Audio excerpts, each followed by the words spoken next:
Anything that's not good. Welcome to the TelePT Connections Podcast. I'm Daniel Seidler. I'm Adrian Miranda. And our very special guest today is our friend, Dr. Winifred Bragg. Dr. Bragg is a pain medicine specialist and the author of Knockout Pain. And she's going to tell us all about it. Dr. Bragg, thank you for joining us today. Did I say all that stuff right? You did. Nice. Thank you for having me. Our pleasure. Now, you and I think we met through the American Telemedicine Association, right? Through the American Telemedicine Association, yes. Yeah, and I actually recall we were both at a meeting, and I had a few things to say, and you had a lot more to say, and I know, and I like that about you. I liked your feedback too. Look, the American Telemedicine Association has become a lot about mostly larger groups, and there's very few individual providers in the group, but an individual provider with a strong opinion can really get things done there. You agree? Yes. Yeah. So, I mean, when did you first join the American Telemedicine Association, ATA, we'll call it? I actually joined them approximately 5 or 6 years ago, and I was on the Rehab committee where you and I That's right. serve now. And then, things in life kind of got in the way, and I dropped off for about a year, and then I recently rejoined. Okay, so 5 or 6 years ago. Now, most people probably think there was no such thing as telehealth or telemedicine 5 or 6 years ago. Give us your backstory. Like, how'd you get started with, let's start with that, with telemedicine.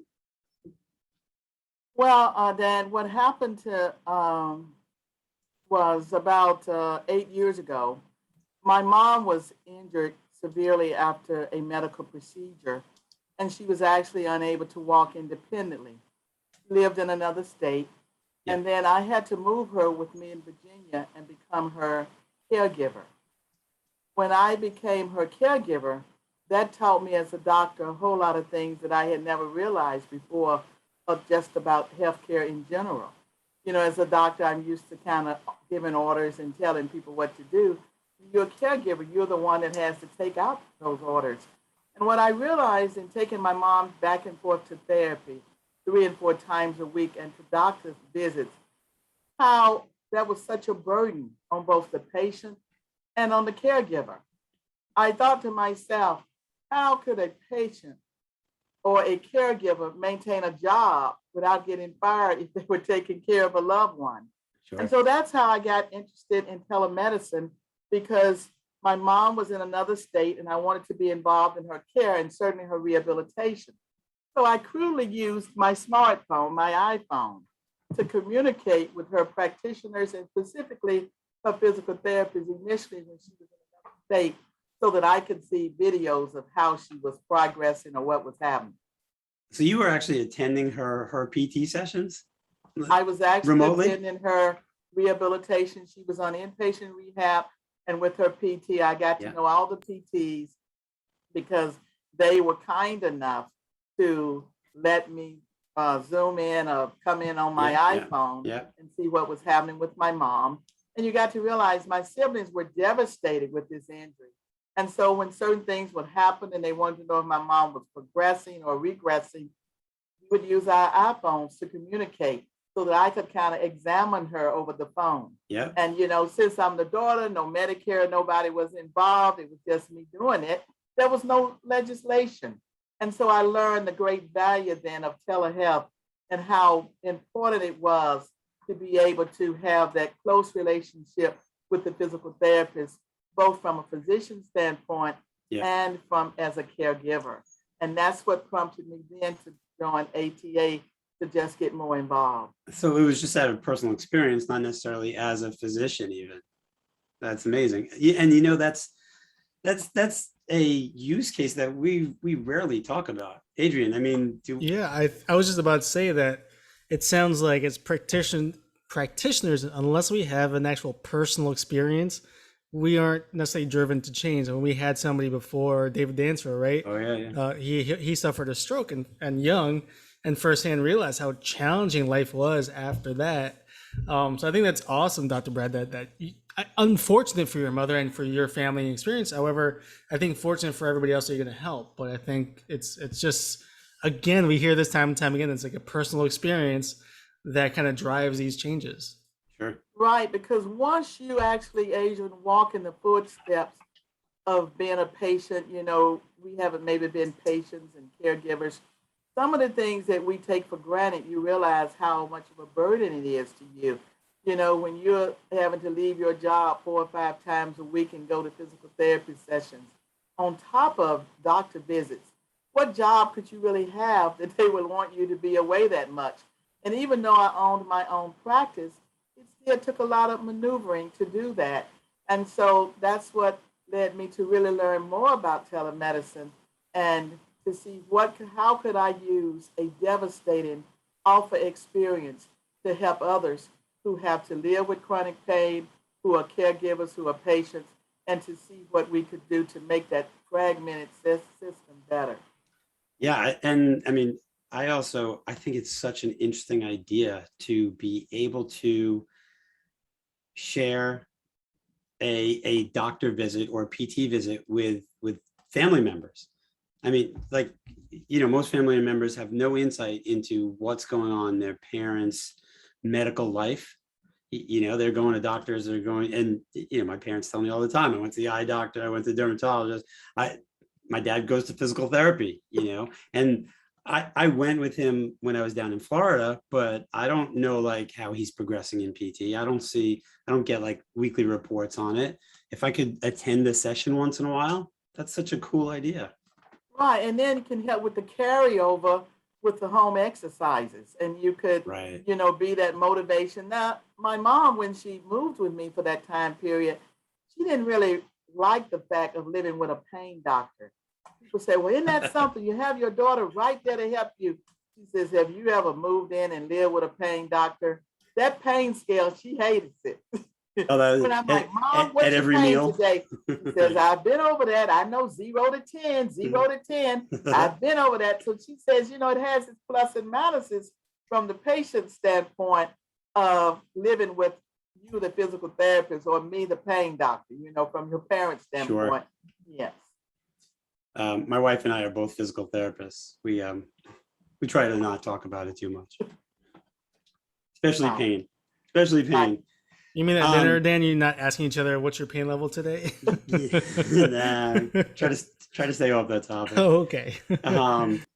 You actually wrote a book about pain. Right. One or two? I wrote one book about pain. Okay, knockout pain, right? Secrets to maintain a healthy back. Yes. Nice. Sorry. What inspired you to write that? Believe it or not, Dan, I was taking care of my mom. I was running my practice, and my mom said to me, what are other people going to do if they don't have you? How are they dealing with their pain? I'm like, Mom, what do you mean?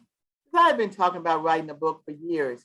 She says, I think it's time for you to write a book so you can help other people. And I was like, I'm helping you. I'm trying to run my practice. And now you want me to write a book? Yeah. She says, yes. So I dedicated the book to my mom, and nice. I wrote the book shortly thereafter. After she came to live with me and I was her caregiver, I wrote a book on back pain. Nice. So your mom is the inspiration for a lot of things you do, it sounds like. She is a great inspiration. That's amazing. I said she is #1 world's best mom, and she has inspired me in so many ways. That's great. Challenged with her own, physical challenges. Just to follow up, I mean, did she work when you were growing up? Yes, my mom was a bookkeeper, and she could chase a penny from here to New York where you live, Dan. She could tell you about the first penny she ever spent. Oh, that's amazing. Did you, what do you think you learned from her in terms that you've applied to your professional life? Sounds like a lot. Well, what I've learned about her is just the good test of accountability. that she Yeah. says that you can accomplish anything if you just put your mind to it. And she always tells me there are 24 hours in a day, so there's time for you to do what you want to do if you apply yourself. You just have to be focused on it and say that you want to do it. And she always said to me, let no one else destroy your dreams. You have to be the captain of your dreams, and don't let anyone take whatever you want to accomplish away from you. And those are the biggest things that she taught me about That's great. education and commitment. Yeah, yeah. And you've definitely taken it to heart. You have your own practice. You're in Virginia, Northern Virginia? Virginia, in Norfolk, Virginia, in the Okay. Hampton Roads area. Oh, gotcha. Okay. And you started your own practice. Did you do that right out of school? No, I didn't. I worked with a couple of practices before I started my own practice. And after I had worked for about 7 years, I started my own practice. And my mom reminded me that this month was the anniversary of my practice. I started it in 2005 in August. Oh, that's So great. we are celebrating the 16th anniversary this month. Was it hard to get started? I know it was. Like I was a practice owner, PT practice owner for 16 years. And the beginning was probably the hardest part for me. Well, it's scary. Yeah. You think about you're putting all your financial resources into something. When you work for someone else, you're getting a check. And certainly this time you are writing the checks. You know that no matter what happens, you're going to have overhead and you have to pay those things. And being a bookkeeper, my mom, this is before she was injured, she came and stayed with me 7 weeks to help me kind of get things in order. And I remember we had worked for 7 weeks getting things in order. And this is before electronic medical records. And after about 6 or 7 weeks, the first check came in from a patient that I had seen. And that check, and I saved it, was for about $12.79. And You my remember mom exactly how opened that much, and- huh? Mhm. Right. And she was Mhm. like, wait a minute. We've worked so hard. And you mean, I think the bill might have been 150 or something like that. The lady had not met her deductible, and we got $12.79. And my mom is like, oh my goodness, are you going to be able to make it? You've worked so hard. How could anybody give somebody $12.79? Yeah. So As a physician, nonetheless. Yeah. Are you gonna make it? he was outraged by that. How are you going to pay for all these equipment and all of these things? I said, Mom, I just hope the next check is more than $12.79. Yeah, I think they probably were after that, right? Yeah, they were. Did you, and so how'd you build your practice from there? How I build my practice? Yeah. Well, it's interesting. Then, like I said, we had paper charts. So I had bought all these shelves, and my mom was the one that put all the numbers on them to do the charting, chart number 1, 2, 3. And in the building where I have space, it was interesting. There was a lot of glass there, and people would walk back and forth, and they actually saw me in this building from chart 1, 2, 3 to go up. And so finally, after I'd been there a month or so, I remember a lawyer's in the building. He stuck his head in the window. Things are growing. I remember you had one chart. Now you have about 20, and people could tell, and we could watch the charts grow. Well, one thing that I did, I have something called the Bragg factor, Dan. The Bragg factor. Oh, is a yes, you do, system. Dr. Bragg. Yes, you do. It's a system that I call the Bragg factor. It is what I think is my secret sauce that I teach people. And it's about learning how to own and communicate your value. And so I would go around town and tell people, I'm Dr. Bragg, these networking things. Well, much like you, they probably didn't teach you how to network in physical therapy school. Neither did they teach me that in medical school. Right. So I would go to all these networking things, say, hi, I'm Dr. Bragg, nice to meet you. People would be at a party and they're like, yeah, so what? And they turn back and start talking to each other. Yeah. So I had to learn how to network. So I've actually created something that I call a power square, how to do relationship building. And I have learned how to introduce myself, what you call your 30-second brag, Dan. How do you say something in 30 seconds that makes people want to engage you and get to know something about you later? And so I had to learn how to do that. And I did that because I came here all alone. I didn't have children or a spouse, so I knew no one in Hampton Roads. And so I always tell people, if you employ the four things that I use, using learning about people's passions, the people that are important to them, what are their priorities that they like to deal with, and what are their pains, not their physical pains, but kind of address people from those kind of standpoints. What's important to them, Yeah. and get them talking about themselves, you can build long-standing relationships. It sounds And like I your would- 30-second pitch is more listening than talking though. Right. Yes. That's pretty good. You want to say something, so then you learn things about them, so that the next time I see you, I say to you, Dan, how's your wife, the physical therapist? You see, how is she You have a good doing? memory You're like, too. wow, Yeah. she remembered my wife was a physical therapist. I have a guy that I work with, and he helps me with, book writing and that kind of thing. And he is a Philadelphia Eagles fan. Okay. The Philadelphia Eagles, until a few years ago, hadn't won a Super Bowl in decades. That's right. And so I hadn't seen him in years. But when they won, I text him. Now, this guy is a multimillionaire. And I text him and I said, hi, heard those Eagles won that Super That's Bowl. right. You would have thought that I had sent him a jet plane. He was so touched that I remembered that the Eagles was his team. Sure, that's sweet. So, Yeah. It's important to him. That's exactly it was your important. point. So you want to make what's important to them. And then that's how you grow your practice. What's important to the people referring to you, Yeah. what's important to the patients. Because I can go to Costco and see a person. Now, I'm not good enough to know if I treated you for your left ankle or your shoulder or your back. But how amazing it is if I go to Costco and I said, hi, Miss So-and-so, how are you feeling? Are you still having any pain? Maybe I hadn't seen them in 5 years. Sure. I could be buying toilet paper and they're like, Dr. Bragg, what are you doing here? I said, I'm buying toilet paper. What are you doing? It's like, why? Why are you buying toilet paper? They'll say, I'm Right. like, you asking me, why am I buying toilet paper? So it's just a funny thing. And then they introduce you to your family. Sure. And when they see that you have a connection to them, they tell you that's the doctor, and there you are at Costco. The next thing you know, you're seeing that husband with her that Sure. you met in Costco. Yeah. I mean, that speaks to a couple of things that we talk about a lot on this show. One is just being a part of the community where you work. And that could be any community, it could be an online community, it could be a local community. And the other part is the Therapeutic Alliance, where, when you have that when you're building trust with your patients, it sounds like, and your referral sources and your community and everybody else around you, it goes a long way. I mean, there's plenty of science that shows it helps in the healing process for sure. Right. It helps in the here because then the patient and the person knows that they're just not the number, chart number 1247, Yeah. that they're actually a person with a life, and you know them beyond their pain, but the things that are important to them. And I always tell them to use their Bragg factor to help them move from an arena of pain to an arena of function. Because, a lot of times people in pain, they have a lot of losses. Sometimes they lose relationships.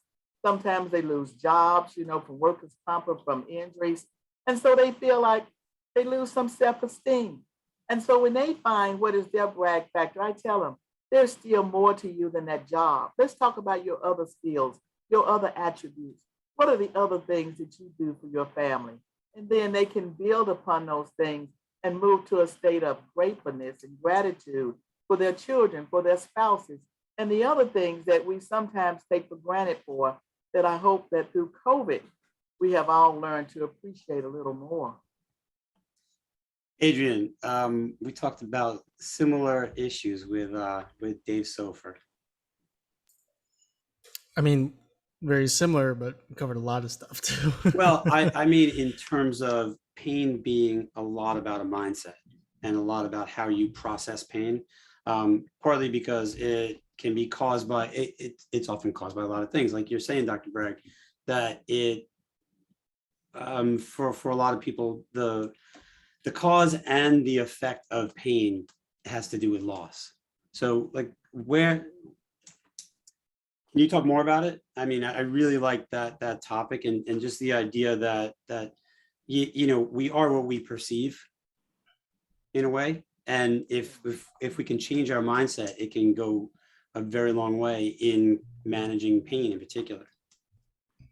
Right. So I think it starts with how you start your day for the Mm. pain patient, even for you and for me, for an Adrian. It's how do you get up in the morning? Do you get up with confidence, or are you getting up thinking about your problem? So I tell people, take a little time in the morning to just focus on you and kind of fall in love with you and what are the good qualities about you that you bring.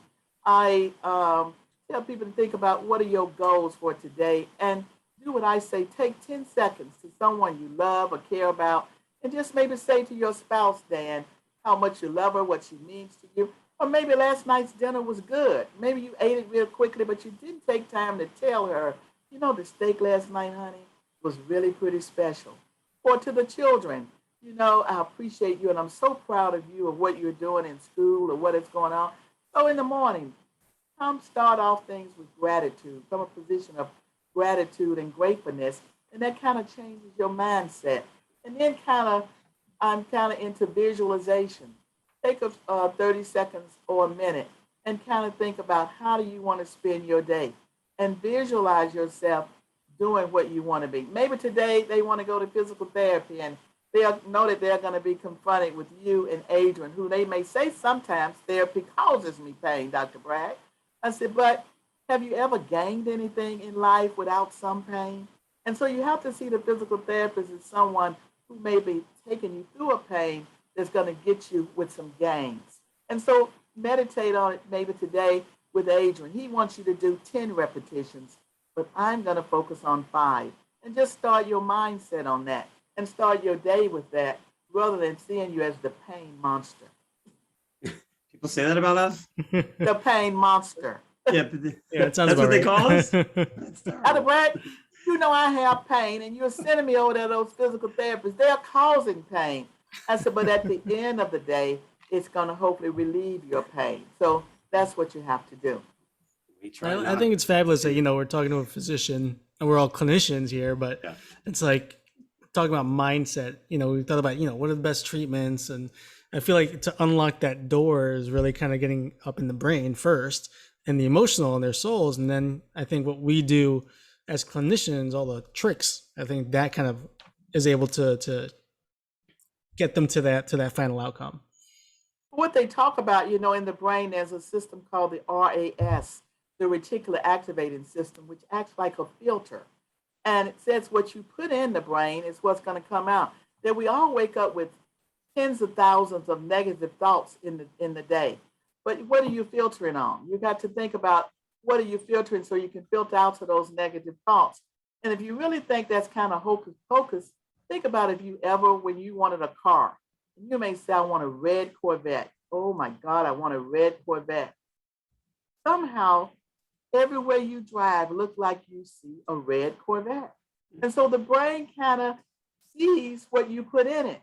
So the same way you need to think about positive things in the morning so that you get your reticular activating system filtering out those negative things.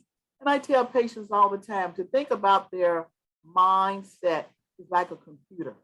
My IT guy tells me, Dr. Bragg, you have so many files on this computer. Is some of this junk? So he wants me to put some, you know, delete, and defrag or whatever he says. And so the same thing is with your brain.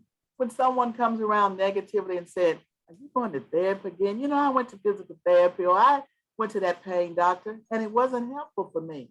You need to just hit the delete button. Sometimes you just got to hit delete, and let your reticular activating system move toward positive things. So I have a question, Dr. Bragg. How are you going to combine that mindset with your efforts at the ATA and telemedicine? How are you going to combine those things to reach more people and to create this improved mindset and get the computer turned on?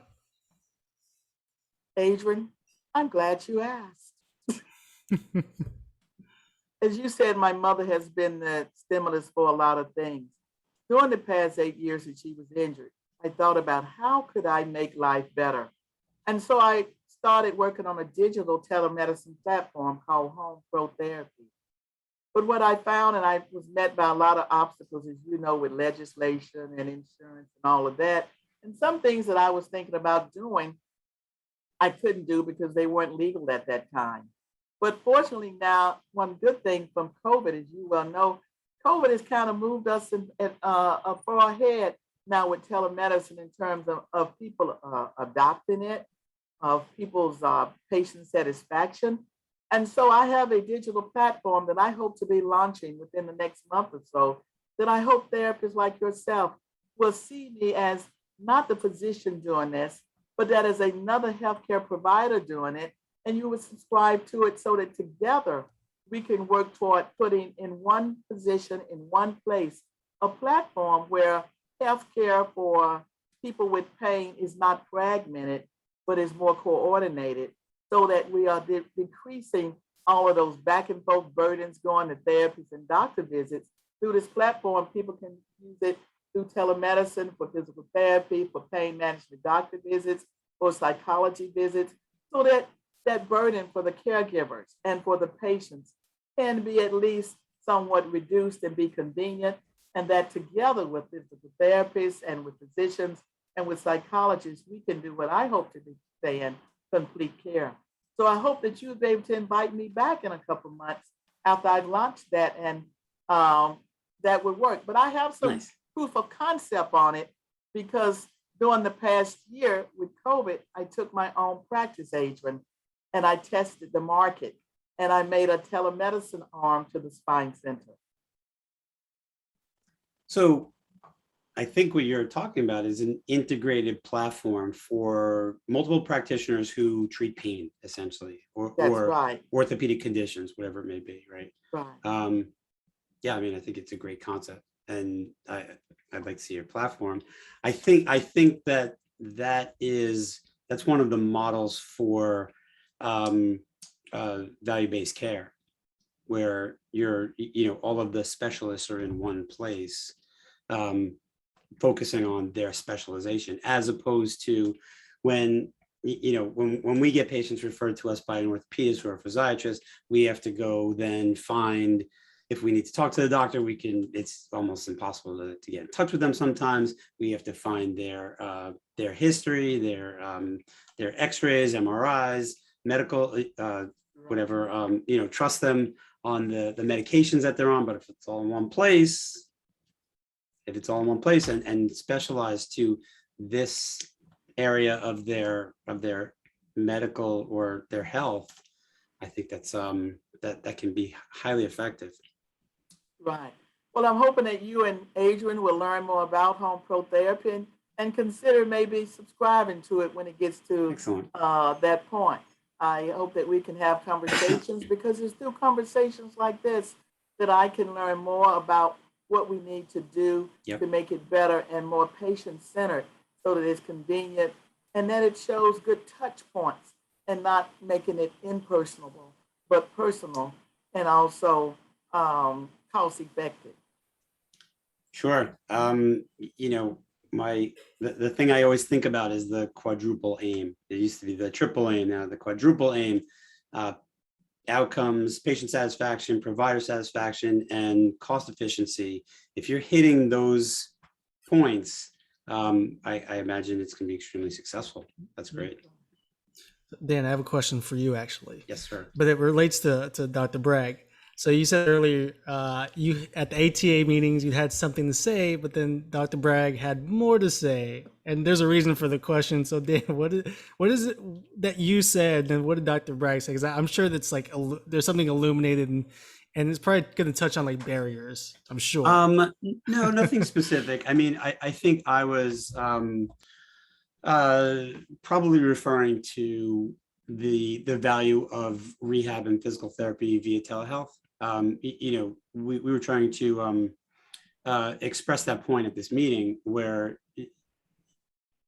there were other practitioners there that weren't necessarily physical therapists, and someone probably asked, how can PT be effective, remotely? And, these are telehealth people, but they wanted an honest view from a PT.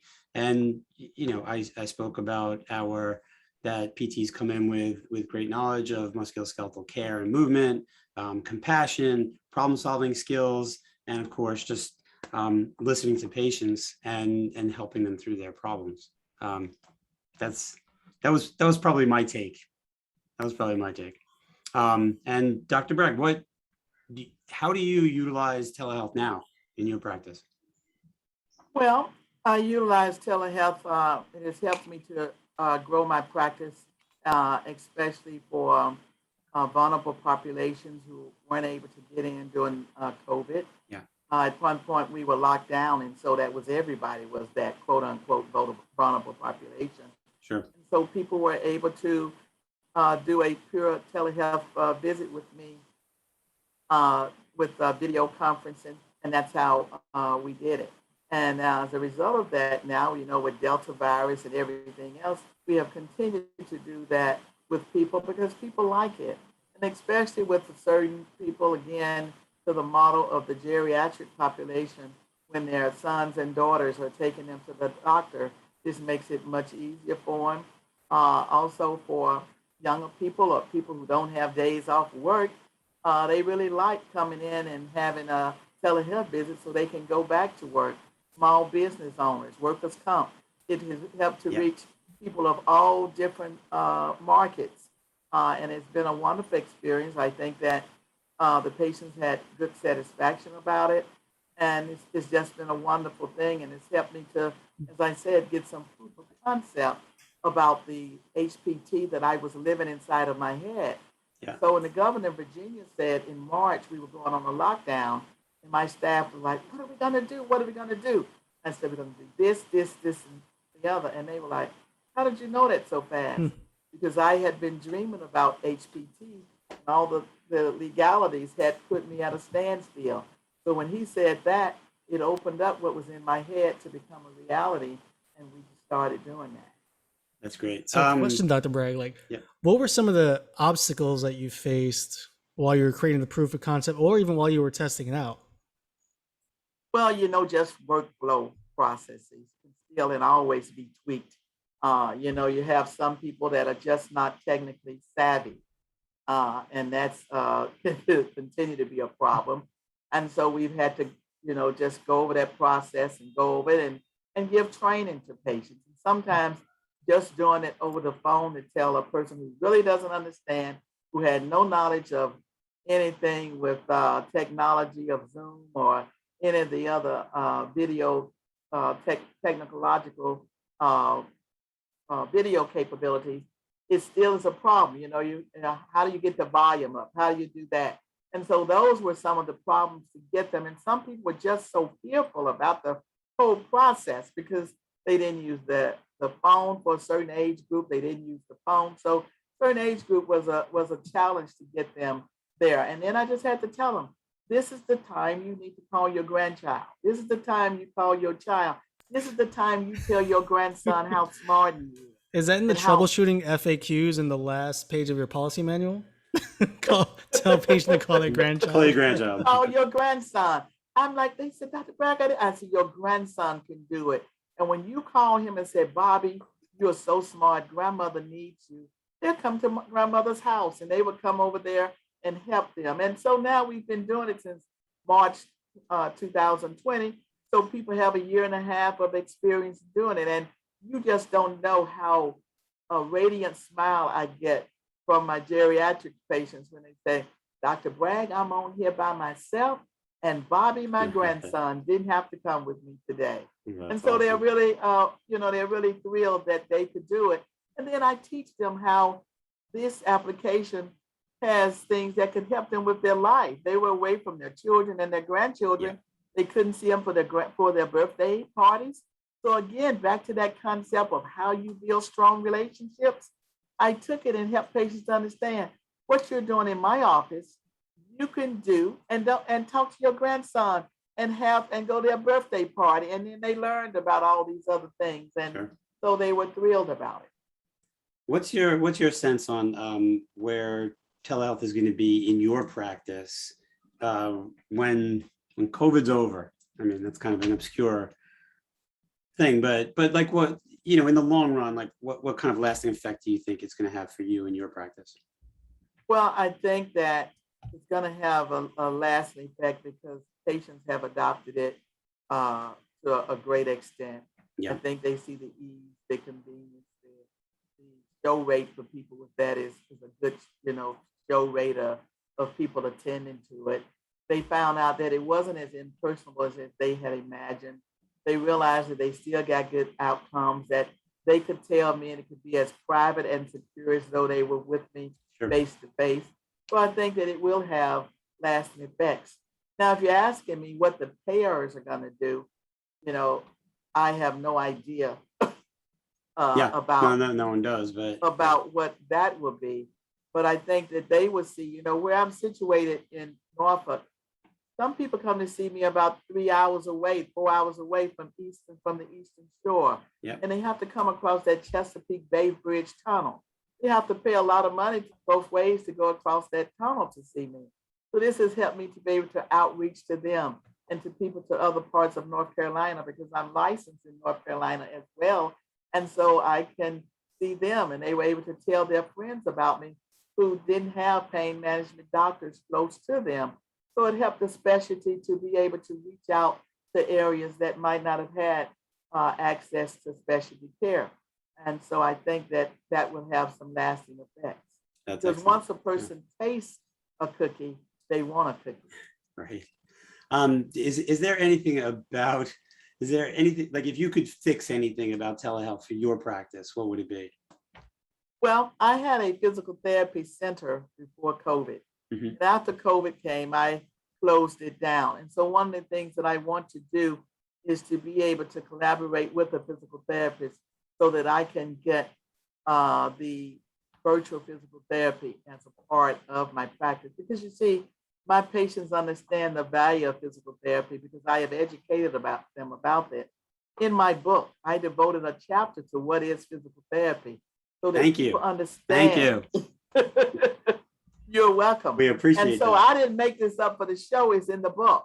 And so I gave them what are the beneficial things of why you want to go to a physical therapist and why it's such an integral part to your rehabilitation, to your pain management. And because although I'm a pain management doctor, one of the things that I stress to people that pain management is not synonymous with opioids or narcotics. And sometimes people think if I'm going to pain management, it means I'm getting pain medicine. Right. And I let people know that those things are not synonymous, that an opioid is just one slice of a big pie of options that you have to treat your pain, for which physical therapy is a part of it, and medication, injections, and exercise, and electrical stimulation. We go on and on. But I also want to educate people because as I know, when it comes to back pain, only 5% of people with back pain really need surgery. But how many people do we see that get surgery? And then you and I, we see them after they've had their second or third surgery. And in our minds and in our guts, we know that we could have had a more positive impact on them had we gotten into them earlier. So that's what I'm hoping that my HPT Home Pro Therapy platform would be a vehicle to educate people. I spent a lot of time doing videos and writing articles and different things because it's my desire to educate people because I think you have to be your best advocate. Yeah, you mentioned opioids. I work with an insurance company, and they are measuring opioid use, like as a KPI for the project we're working on. And one thing we're trying to do is reduce opioid use with their population through physical therapy. And what sort of strategies? I mean, this is a little off topic, but what sort of strategies do you find to be most effective in helping people to reduce their use of opioids? It's such an important topic, so I want to talk about it. I think part of it is knowledge of knowing what other options are available. Sure. And making them understand that opioids, where they have some benefits, there are deleterious effects to them. Yeah. And that whereas they may need them, That doesn't mean it's just like a bartender. You may have a strawberry daiquiri. That doesn't mean you need a daiquiri, a Long Island tea, and a pina colada and all that at the same time. You can have it in small dosages. But just understand that it's just a slice of a pie. And my logo or my motto is to all my patients, although I'm a pain management doctor, is that I do pain management with as little medication as possible. So those are the strategies. Again, it's mindset of understanding what your options are, what do you need, and can we still have a good outcome without the opioids? And I don't give a person an opioid unless they can demonstrate to me that functionally it did something better for them. Because I tell them pain management, decreasing your pain, and function are intimately related. So if you're having an opioid and you're telling me all you did is watch television, you quit your job, what is the opioid doing for you? You don't need it. And so I try to, first of all, introduce them to things where they won't need an opioid if they can without their pain. And so we try to do other things up front. And there are patients that I have that are on opioids. I will tell you that. Yep. But not everyone is on an opioid. And I teach them that up front so that they have an understanding. Yes, that's a really interesting point, I think. Historically, docs would just prescribe pain meds, right? I think just like anything else, you have to educate patients on how to use them properly, how to stop using them when you don't need them anymore, and the other options out there that you were describing. I think that's a really important point. What I tell people is I call it maybe like a pain management pie. I ask them when they were young if their grandmother ever made a pie. And their grandmother, probably if she made an apple pie, she understood it needed sugar, a little nutmeg, a little cinnamon. But the grandmother understood that the pie was not made just with sugar.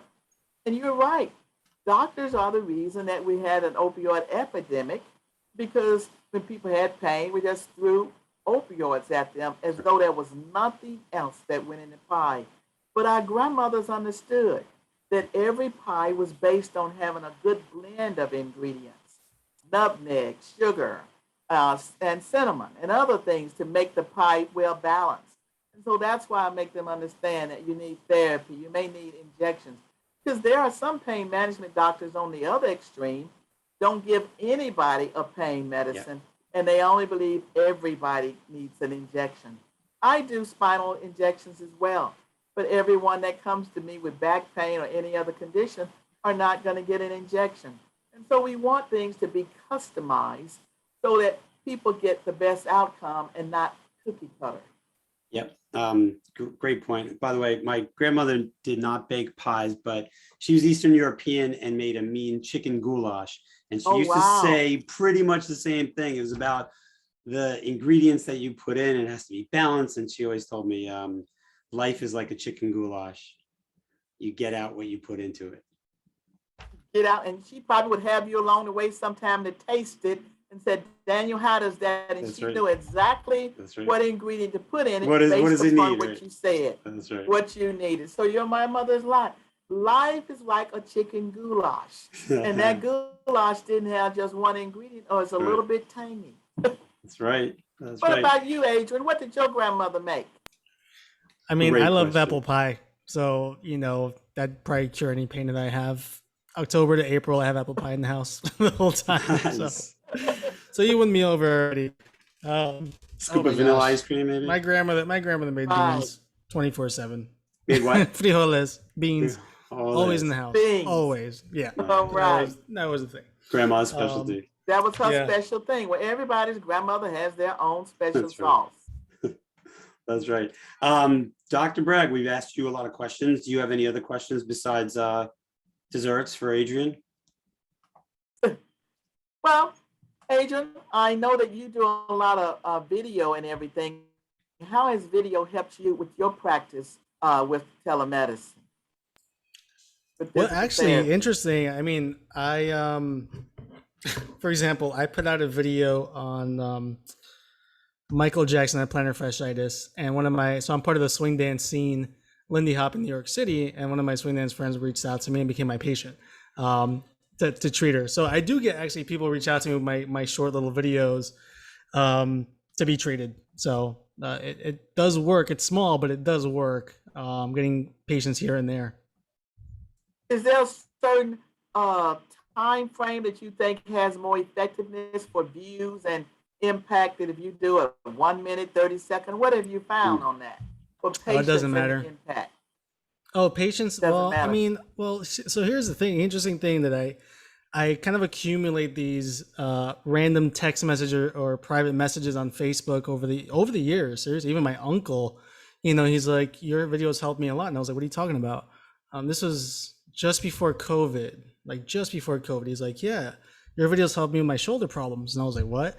Another buddy of mine that I knew from dance, he moved to Florida, messaged me when I put out the video during COVID. He's like, oh, I love your videos, they actually helped me, and I was like, what? So I put them out because they're fun. I want to educate, and I get feedback that I help people with their knee problem or back, but like unbeknownst to me, and then talk about mindset. I actually had a couple of people, and I still do on LinkedIn, reach out to me wanting to talk because they were ashamed of being a creative person and a physical therapist, or they wanted to learn how how I did what I did. They always want to do what I did. Like people are coming out of the woodwork now, Right. asking me what I did. So mindset, people are kind of getting the confidence of I want to educate. So I have a similar story to you. My mom, when I was young, had a hip replacement. We couldn't afford physical therapy, and something stayed in my brain. And I said I want to be on TV and hit a general population so that everybody can watch and have fun, and not have to pay for it. So that kind of affected me, and so yeah. So as far as the views, I could get 20 views and someone might reach out to me and say, oh, I tried that for my ankle. It helped a little bit, but then you get it all better. Oh, I tried that. It worked. Like, so whether it's 20, 40 views or 6,000 views, people just, it depends. And I really don't look at, and you can look at it. They'll give you numbers, there's such complicated numbers and even some software systems out there that tell you, but really they'll just tell you to copy other successful videos. So it's the story you tell. It's not the length, it's always the content. It's what you put out. So if you have an amazing story to tell and you can help someone and it's educational, that's what's going to get you the views. Or you're going to be really outrageous and keep the attention by doing silly stuff. Those are the things. But time of day posting, how long, it doesn't really matter. Well, Adrian, we've talked about this before, and it's Mhm. both, really, Dr. Bragg, where like some people want those quick hitters. They want 30 seconds, tell me how to stretch my hamstrings. Other people want to know what fibers I'm stretching, what's the most effective. I need 7 hamstring stretches. I need to understand how hamstring stretching is going to help me, things like that. So you can either pick and choose, or do focus on doing just short ones and be the person who does short ones, or you could do just long ones, or you could do a little bit of both to like hit the two types of people, I guess, or the different types of people out there. Yeah. At the end of the day, it's just being Yeah. consistent too, building trust. That's what I think I realize now now people are reaching out to me to help me like financially too. And so it's really the consistency of doing it. It's been for me, I think 6 years the first time I posted a video. Well, you have a First time portfolio ever. now. I mean, you have a Yeah. you And then, but it was 10 years. The vision was 10 full years. catalog It of took these 10 years videos. to Yeah. kind of get here to make money off of what I'm doing, But yeah, to Dan's point, yeah, it all works. And that's partly the challenge is how do you, we talked about the customized experience. I mean, what if you can customize it enough to help millions of people in a short amount of time? Like that's the challenge. Right. So you're a You physical therapist and you saw yourself that you had to go through the pain of 10 years of doing it. And now at the end, you have the gain. And a lot of times people just don't want to put in what I call the sweat equity. And you put in sweat equity. And now, like you said, it's financial and you're helping people in the practice. And also, that is a good stream of income because everybody's in the video now. How do you do it? What's the light right? And all of the other things that Yeah. make the video just right. So that's you've done videos too. Like, what do you find to be most effective, most successful? What's had the biggest audience that you've done? I was studying that when I first started doing videos, maybe 4 or 5 years ago. One of my first one had about 10,000 views, Nice. and I was talking to people, I weigh people's pocketbooks when they bring them to my office. Why are you telling me you have back pain and you're carrying around That's a funny. 12-pound purse? All you're doing is paying my house note, and they just keep on doing Well it. done. No Well done, entrance Dr. till Bragg. no entrance till we weigh your purse. I like So that. finally, I did a video on it, and I got about 10,000 views. Then I started studying on how to do videos, and now seems like I am just plummeting. I did much better before. Before you know what you were doing. Before I knew what I There was you go. doing. And I looked at them just the other month and said, what was I doing then that I got 10,000, 2,000, 3,000 views? And now, Adrian, I'm doing all these things people told me, and I'm going back. So I need to kind of revert back to whatever I was doing before I knew what I was doing. Dr. Bragg, I get the sense if you just do you, you'll be great. That's what I was thinking too. I was Yeah. like, don't listen to any. That's Just why I stick, said, stick like, to what you know. because the thing is, like, Dr. Bragg, as I tell everybody, even when I consult on video or diversity, equity, inclusion, or even physical therapy, or even patients, Dr. Bragg knows Dr. Bragg's environment. You know your audience, you know your patients, you know your colleagues, you have to live in Dr. Bragg's world. And you'll get the people who want to listen to those 10,000 people come back, 10,001, 2002, 11,000. But yeah, kind of what Dan is saying is, what someone should tell you is study that first video and redo that. Because what they would tell you now is go look at another video of another doctor just like you and copy their video that did 20,000 views. As opposed to Dr. Bragg, go study your first video to the T and copy that, and then you'll probably see what ends up. Right. Well, maybe, Adrian, I may have to get a consult and we study that first video, that 10,000, see what was good, what was bad, because that's what I really want to go back to that and leave those 50 views alone. It sounds like you had fun doing it. So I did Dan, have maybe we fun can come doing back and we can kind of like do a breakdown. And this is a different type of this is, to me personally, it's asynchronous telemedicine. It's Nice. asynchronous. That's So right. it's like, put it out Right. there. What can you do? Get people like access it. And even, different modes of, kind of, I think our last, one of our guests, I think, Dave Sofer does that, right? He records live and he posts it onto his website. And so that's a form of, kind of a webinar meets telehealth meets, asynchronous training. repurposing. Yeah. Yeah. So you can tackle so many things. That'd be cool. That's cool. Well, Dr. Bragg, it's been I knew this was going to be a great episode. It was so much fun having you on. How can people get in touch with you? How can they find you? Where can they find you? Well, I like two things to tell, not to confuse the audience, but I like anyone that's interested in finding me to go to my website at knockoutpain.com and to sign up for my monthly tips and videos. They are free to get those. And if there's anyone in physical therapy who thinks that they may have an interest in joining the platform that I'm planning to launch, if they could email me at info@homeprotherapy.com, info@homeprotherapy.com. I would love to have some conversations with you to see if we can partner and really do what we all really want to do and make telemedicine the best outcomes with patient satisfaction and Dan's quadruple recipe for all the patients. Provider satisfaction, That's right. patient satisfaction, good outcomes, and cost effective. So that would be at info@homeprotherapy.com. info@homeprotherapy.com. Yeah, you're very welcome. It's been great, great chatting with you. And I'll put all that information in the notes. It's been wonderful chatting with you. It was great. Yeah. Thank you.